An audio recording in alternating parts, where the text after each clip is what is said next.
welcome to the podcast. This week we're going to be talking about more latency measurement, and it's going to be amazing. We're going to be talking about event recording. We're going to be talking about how to pick up whole versus a partial interval, when to use them, how to use them, what not to do, all of that fun stuff. It's going to be great.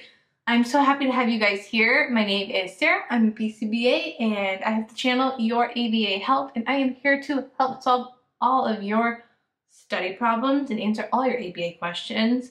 Just a heads up, guys, I am working on editing my video right now of the positivities of the positivities of being a BCBA and why it's such an amazing field.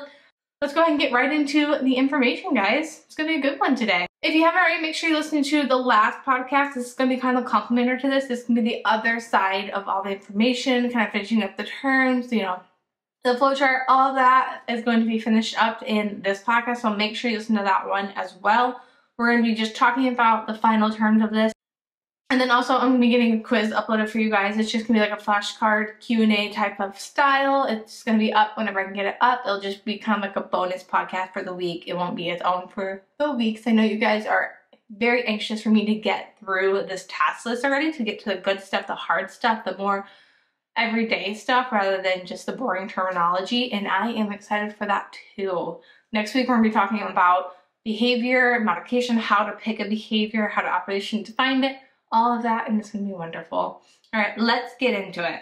When we want to change behavior, we got to look at the dimensional qualities of it or the definitional qualities. Do we want to change the magnitude? Do we want to change how many times occurring, how long, all that? So we look at the properties of that behavior and we decide, okay, here is what I'm wanting to change. Now we're going to talk about how do you really take that data to measure that change. What does that look like? You got three choices when it comes to changing these behaviors. You've got event recording, timing, and you've got time sampling. I'm just going to say it one more time right in the beginning, so I have to say it again. Remember, when we're talking behavior, we're not talking just behaviors for decrease, we're also talking increase. So we can use these methods to also increase behavior and see more skill acquisition, growth, or we could use it to decrease behaviors that are barriers to our kiddos learning, or maybe to getting to get a job, things like that.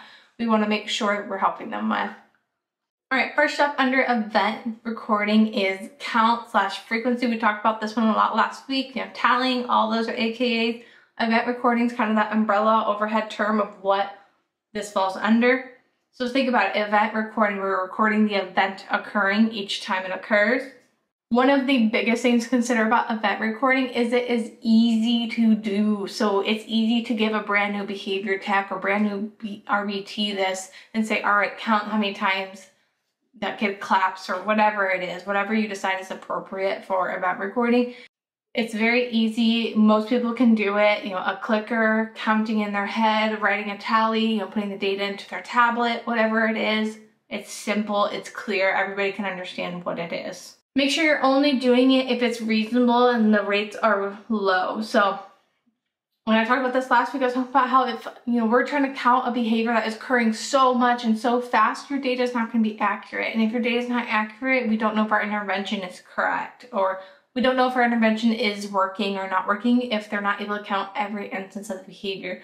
So when you pick a frequency measure like this, you are picking it because you need to know every single instant that this behavior is occurring. So if we are tracking manding, a frequency of manding, we want to see it go up to 100. You need to know every single time they man, because it's very specific goal. They need to get to 100. So it's very important that you can actually do it and balance all their demands of being an RBT. And that's why RBTs are literally the backbone of our field. They are so impressive. The ones that can really do the job and still love it and engage with their client while also taking data collection, doing all this, they're amazing. We love them. And that kind of goes to my next point. Data collection, like frequency and data collection in general, cannot distract the therapist from their job or the other demands or the client themselves. It has to be realistic. So like, great, okay, I know they can tally all these mans, but can they also do the other part of their job? Can they also take the client to the bathroom and be counting those and be taking accurate data and working on this and that? You guys got it. It's got to have a discrete beginning and end. So when you're taking that exam, you're looking at these questions, it's asking you which method of measurement would be best for this behavior. Does it have a clear start and end? So think about where a kid is humming. This is an example that Cooper gives I love. So if a kid is humming, we can hear it start and we hear it end, but not always, not every single time. And all because my lips are together doesn't mean I'm humming, and that can be very confusing. It could be very hard for me and you to agree that that kid's humming, especially if we're just talking very low hum. Like, not everybody hums loudly, so think about that. Like, it's got to be very clear when it starts and when it ends when you're tallying that behavior. And then make sure it's very clear what the behavior is. So if you're picking something that's kind of broad, and Cooper gave the example I think is perfect, of interacting with toys. Okay, so telling that, you know, the times that a kid interacts with a friend, what is an interact? What does that mean? Like, is it when they say hi, when they look at them, when they exchange a toy? Again, this isn't really a problem with frequency or tally, it's data collection in general. You have to make sure you're very clear on what that is and what you're wanting to tally. Is it the handing of the toys? Is it the greeting? Is it the eye contact of peers? What exactly should they be marking? That's where you have to be very clear in how you are outlining these goals. And keep in mind, you, like I said, when you are picking frequency or tallying count, you want to know every instance. So the duration doesn't matter to you if you're doing this one. You don't care if they do it for 20 minutes or 2 seconds. That doesn't matter. You care that it occurred. Now, you can do rate and you can do frequency and duration, but again, you have to be careful. Can that therapist do both those things? Is it realistic? We can't do that for every single behavior. If the kid has 5 behaviors that you're tracking, we can't do frequency and duration for all of them on top of all the other demands and caring for the client. So you have to decide what is most important to you when you look at this behavior. What needs change? What am I most concerned about? I like to ask myself, what's the barrier here? What's keeping them from, you know, engaging in group or going to school or, you know, being able to dress themselves? Like, what is it that really needs change? It could be a communication escapement, so maybe you need to increase that skill. Or maybe they really struggle with the loud noise. You know, there could be a lot of different things that they are struggling with, and making sure we're counting each instance. So I think a great example of this is, you know, SIV. So if a kid is hitting themselves in the head and you can clearly tell when they are and aren't, I really want to know every single time that kid is hitting themselves in the head, because I want that number to be 0. You know, if it's happening for a second or 2 seconds versus 20 minutes, that's really important. However, if we're counting every instance that they're making impact and causing damage to themselves and the potential to hurt themselves, I want to know every instance.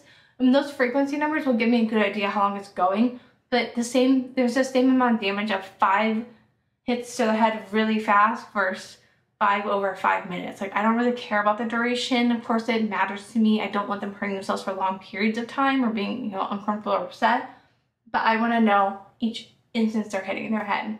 All right, up next we've got timing, and timing is duration. So you guys know this one, we're going to use the timer for duration. That's how we're going to remember it. Timing could fall under temporal locus, temporal extent, depending on where and what you're looking for, those properties, that behavior. So what I'm talking about here, it could be duration is timing, latency is timing, and IRT is timing. It's timing because we are literally timing behavior, so don't overthink it, guys. We are timing the behavior here, so we're tracking it. And where it falls under temporal extent or temporal locus is going to depend on if we're looking at the property of behavior in relation to another behavior. We know it's going to be temporal locus because latency and IRT are relative to another behavior that is occurring, whether that's an SD or the last behavior that occurred and you're tracking it for that next behavior that occurred, which is IRT, right? And then temporal extent, if we just care about the duration and for how long. Our considerations for timing are very similar to like tally, count, and frequency, because we still want to keep in mind, is it realistic? Can the therapist do it the whole time? Is this the data that we're looking for? They're very similar in that way, so I won't go over those again. Just really think about what matters most in these behaviors, and that'll get you where you're going. I'm going to talk about some examples of when to use latency versus IRT. You might feel like it'd be hard to know when to use those. For latency, think about situations where you want that SD and that response time to go down. I talked in the last podcast a little bit about some examples. So in clinic examples, I can think of if a teacher tells everybody to get out their materials or tells the group to sit down, we want those responses for those listener directions to be pretty short. Like, they don't have to be perfect. Some kiddos take a little bit longer to respond, and that's okay. However, we can't have it disrupting the entire class to the point where they aren't responding out of choice.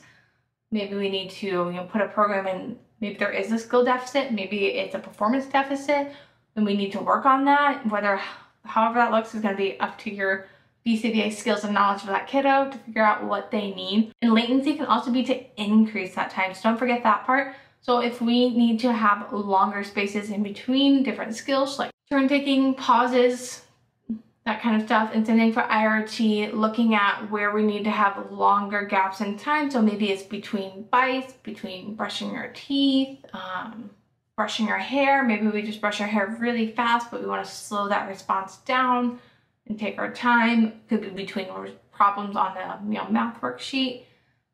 Think about what you want. Think about what needs to change. Start there. Up next is time sampling. Under time sampling, we've got whole and partial interval, we've got momentary time sampling, and we have our group strategy of time sampling as well, called PLACHECK. PLACHECK. Yeah. Whole and partial. You're either pretty familiar with these, probably not too familiar.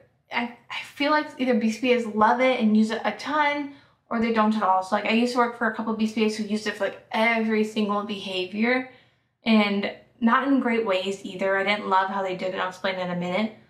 But now as like a BCBA personally, I don't really ever use it often unless there's a behavior that's occurring throughout the day, but we'll talk about when to use it. Time sampling, so whole and partial interval, is breaking up times into little intervals and sections. We know whole interval and we know partial interval are two different terms we're going to talk about here. Whole interval recording is where the behavior occurs for the whole time. If you guys have been at RBT, you should have done this one for your RBT competency exam, so you should be familiar with these ones. The more details that you need to know on this one, behavior occurs for the whole time. Even if it ends in the very last second before that interval ends, doesn't count. Don't let the exam trip you up on that kind of question. If it's not the whole interval, it doesn't count. And as a BCBA, we need to understand that whole interval recording can give us an underestimation of our behavior. Let me explain. So think about it. You have a behavior that occurs for 4 minutes and 59 seconds. Your interval is 5 minutes, but we don't record it because it didn't occur. The next interval we have behavior that occurred for 2 minutes and 30 seconds. Wasn't the whole interval, so we don't record it. So now it's saying that our behavior occurred for 0% of the intervals when really it occurred for, about 7 minutes? Underestimation. So it's saying it occurred for 0, so it really underestimated the occurrence of that behavior because we're not recording when it has occurred every single time. It has to occur for all those intervals, and a lot of those intervals are going to get dropped, likely. Ways to prevent that and making a whole interval recording more accurate is to shorten those intervals up. With BCBAs that I work for, it's very common to do 5 to 10 minute intervals for whole interval recording or a partial interval. What I found is it's very rare that kids are doing those kind of behaviors for those full durations. It's usually on and off. Kids are very sporadic. They're doing their own thing.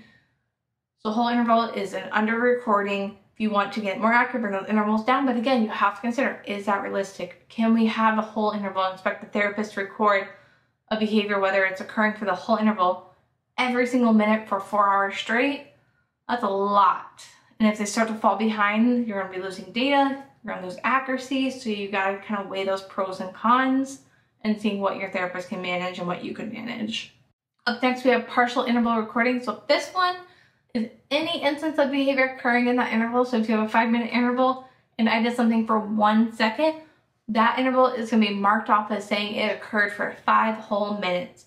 So this one, if you think about it, it's going to be an overestimation. So I can do that behavior for 1 second in each interval. Let's say we have 3 5-minute intervals, that's 15 minutes.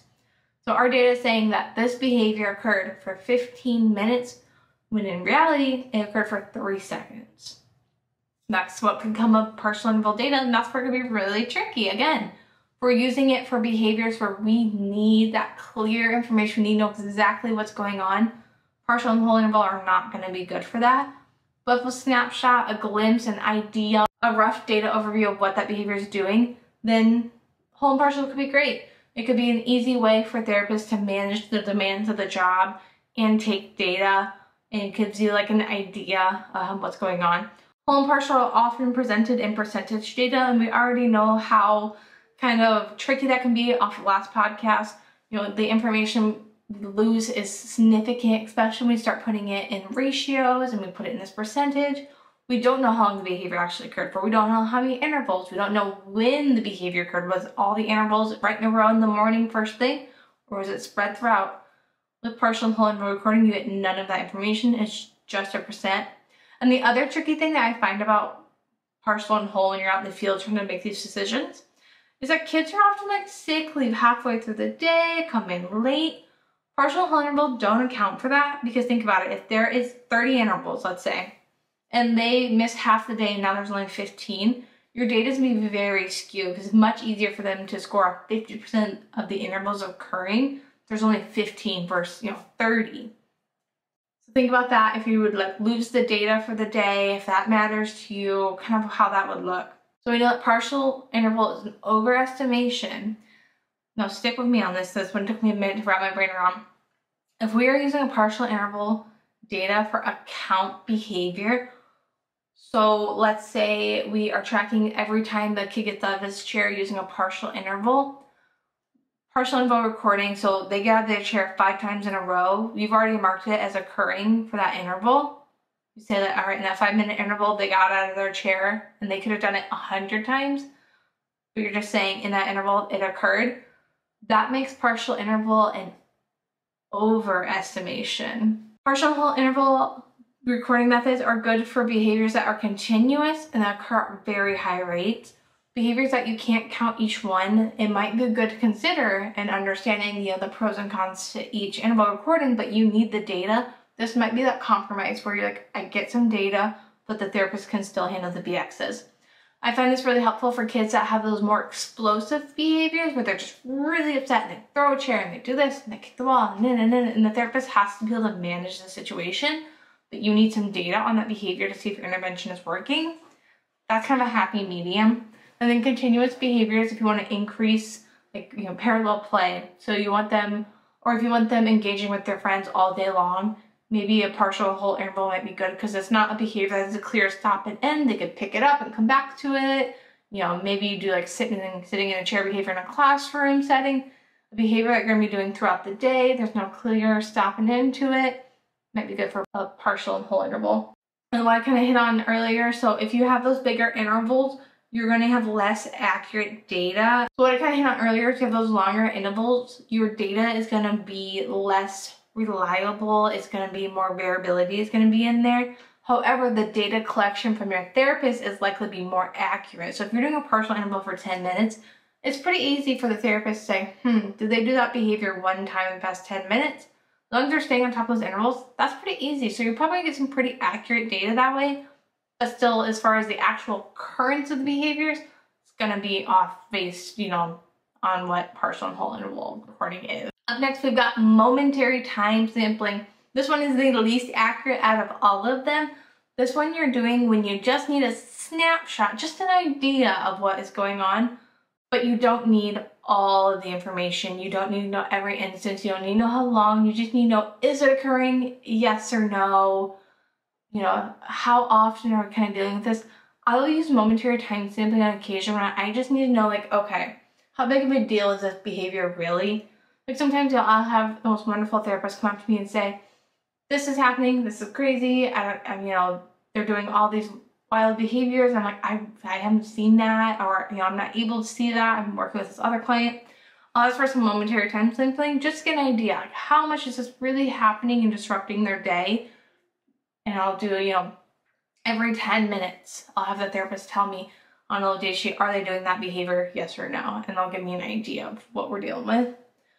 Another time I've used it for skill acquisition is wearing shoes. So I had a kid that take his shoes off a ton. So I would do momentary time sampling to see, all right, every 30 minutes, is he wearing his shoes, yes or no? How big of a deal is this for him that he's not wearing his shoes? It allowed me, again, to just get that snapshot of what was going on, and I found that very helpful. This is also very common in the classroom, for teachers can manage a lot.